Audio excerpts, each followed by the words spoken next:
ನಮಸ್ತೆ ಸ್ನೇಹಿತರೆ, ನಾನು ನಿಮ್ಮ ಪ್ರವೀಣ್. ಗುರುಭಕ್ತಿ ಯೂಟ್ಯೂಬ್ ಚಾನಲ್ಗೆ ಸ್ವಾಗತ, ಸುಸ್ವಾಗತ. ಶತ್ರುಗಳು ಪದೇ ಪದೇ ತೊಂದರೆ ಮಾಡ್ತಾ ಇದ್ದಾರೆ ಸರ್. ಅಲ್ಲ, ನಮ್ಮ ಶತ್ರುಗಳು ದೊಡ್ಡ ಲೆವೆಲಲ್ಲಿ ಇದ್ದಾರೆ ಸರ್. ಓಕೆನಾ? ಅವರ ಶಕ್ತಿ ದೊಡ್ಡ ಲೆವೆಲಲ್ಲಿ ಇರ್ಬೋದು, ಅಥವಾ ಅವರ ಕ್ವಾಂಟಿಟಿ ದೊಡ್ಡ ಲೆವೆಲಲ್ಲಿ ಇರ್ಬೋದು. ಆ ಥರ ಶತ್ರುಗಳಿದ್ದಾರೆ ಸರ್ ಅನ್ನುವಂಥದ್ದು. ಅಥವಾ ನನಗೆ ಯಾಕೋ ಡೌಟ್ ಸರ್, ಇವಾಗ ನಾನು ಏನು ಮಾಡ್ತಾ ಇದ್ದೀನೋ ಇವ್ರು ಯಾರಾದರೂ ಒಬ್ಬರು ಅಡ್ಡ ಬರ್ತಾರೆ, ಏನಾದರೂ ಒಂದು ಕುತಂತ್ರ ಇತ್ಯಾದಿಗಳನ್ನ ಮಾಡ್ತಾರೆ, ನನ್ನ ವಿರುದ್ಧವಾಗಿ ಷಡ್ಯಂತ್ರ ಪಿತ್ತೂರಿಗಳು ನಡೀತಾ ಇದೆ ಅಂತ ಬಿಟ್ಟು ಕೆಲವರು ಹೇಳ್ತಾ ಇರ್ತಾರಲ್ಲ, ಅಂಥವರಿಗಾಗಿ ಈ ಪರಿಹಾರ ಏನು ಮಾಡಿ ಅಂತ ಹೇಳಿದ್ರೆ, ಒಂದು ಬೆಳ್ಳಿಯ 5 ನಾಗರ ವಿಗ್ರಹಗಳನ್ನ ತೊಗೊಂಬನ್ನಿ. ನಾಗರದ ವಿಗ್ರಹಗಳು ಸಿಗ್ತವೆ ಬೆಳ್ಳಿದು, ಇದರಲ್ಲಿ ಅಂಗಡಿಗಳು, ಜ್ಯುವೆಲರಿ ಅಂಗಡಿಗಳಲ್ಲಿ ಸಿಗ್ತವೆ ನಿಮಗೆ. 5 ನಾಗರ ಬೆಳ್ಳಿಯ ವಿಗ್ರಹಗಳನ್ನ ತೊಗೊಂಬನ್ನಿ. ಒಂದು ಕಾಡಿಗೆ ಡಬ್ಬಿನ ತೊಗೊಂಬನ್ನಿ. ಸರ್, ಕಾಡಿಗೆ ಡಬ್ಬಿ ಮನೆಯಲ್ಲಿದೆ, ಆಗಲ್ಲ, ತೊಗೊಂಬನ್ನಿ.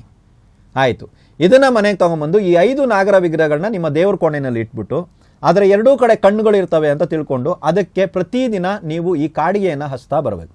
ಕಾಡಿಗೆನ ತಗೊಳ್ಳಿ, ಸುಮ್ಮನೆ ಹಿಂಗೆ ಟಚ್ ಮಾಡಿಸಿದ್ರೆ ಸಾಕು. ಕಣ್ಣಿನ ಭಾಗದಲ್ಲಿ ಕಾಡಿಗೆಯನ್ನು ಮುಟ್ಟಿಸಿ ಸಾಕು. ಅಲ್ಲಿ ಕಣ್ಣಿದೆಯೇ ಇಲ್ವೋ ಒಟ್ಟಿನಲ್ಲಿ ಮುಟ್ಟಿಸಿ ಅಲ್ಲಿಗೆ.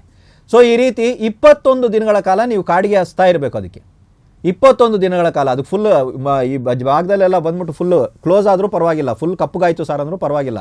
21 ದಿನಗಳ ಕಾಲ ನಿಮ್ಮಿಷ್ಟಿಗೆ ನೀವು ಕಾಡಿಗೆ ಹಚ್ತಾ ಬನ್ನಿ. ನಿಮ್ಮ ಶತ್ರುಗಳು ಏನೂ ಮಾಡಲ್ಲ, ಅವ್ರು ಏನೇ ಪ್ಲ್ಯಾನ್ ಹಾಕ್ಕೋತಾ ಇರಲಿ, ನಿಮ್ಮಿಷ್ಟಿಗೆ ನೀವು ಮಾಡಿ.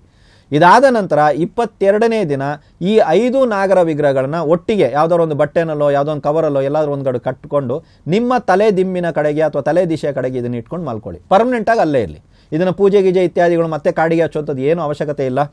ಶತ್ರುಗಳು ಯಾವುದೇ ದೊಡ್ಡ ಮಟ್ಟದಲ್ಲಿರಲಿ, ದೊಡ್ಡ ಪ್ರಮಾಣದಲ್ಲಿರಲಿ, ಅಥವಾ ಏನೇ ಒಂದು ಷಡ್ಯಂತ್ರ ಇತ್ಯಾದಿಗಳನ್ನು ರಚನೆ ಮಾಡ್ತಾ ಇರಲಿ, ಗೆಲುವು ನಿಮ್ಮದು. ಗೆಲುವು ಯಾರ್ದು? ನಿಮ್ಮದು. ಆದರೆ ಪ್ರಯೋಗ ಗೋಪ್ಯವಾಗಿ ಮಾಡೋದನ್ನು ಮಾತ್ರ ಮರಿಬೇಡಿ. ಒಳ್ಳೆಯ ದಿನಗಳನ್ನು ಆಯ್ಕೆ ಮಾಡ್ಕೊಳ್ಳಿ. ಈ ಸಲ ಬರುವಂಥ ವೀಡಿಯೋಗಳಲ್ಲೆಲ್ಲ ನಾನು ಭಾಳಷ್ಟು ಹೇಳ್ತಾ ಇದ್ದೀನಿ, ಒಳ್ಳೆಯ ದಿನಗಳನ್ನು ಆಯ್ಕೆ ಮಾಡ್ಕೊಳ್ಳಿ. ಕೆಟ್ಟ ದಿನದಲ್ಲಿ ಹೋಗ್ಬಿಟ್ಟು ನಾನು ಒಳ್ಳೆ ಕೆಲಸ ಮಾಡಿದ್ರೆ ಒಳ್ಳೇದಾಗತ್ತಾ? ಅಲ್ವಾ?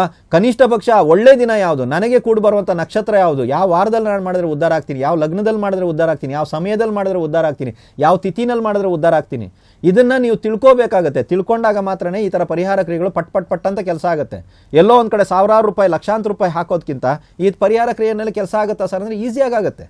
ಆದರೆ ಯಾವ ದಿನ ಮಾಡಬೇಕು, ಯಾವ ಸಮಯದಲ್ಲಿ ಮಾಡಬೇಕು ಇದು ನಮಗೆ ಗೊತ್ತಿರಲ್ಲ. ಹತ್ತಿರದಲ್ಲಿರುವಂಥ ವಿದ್ಯಾವಂತರನ್ನು ಸಂಪರ್ಕ ಮಾಡಿ, ನನಗಾಗಿರುವಂಥ ದಿನ ಯಾವುದು, ನನ್ನ ಟೈಮ್ ಹೇಗಿದೆ ಅನ್ನೋದನ್ನು ತಿಳ್ಕೊಂಡು ಅದಕ್ಕೆ ಸಂಬಂಧಪಟ್ಟಂತೆ ಮಾಡಿ.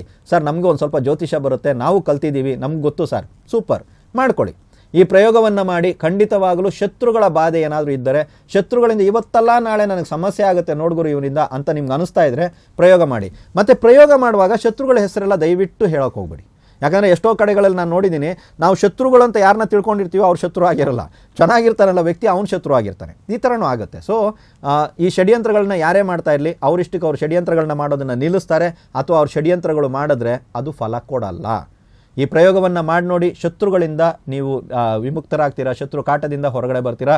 ಎಲ್ರಿಗೂ ಒಳ್ಳೆಯದಾಗಲಿ.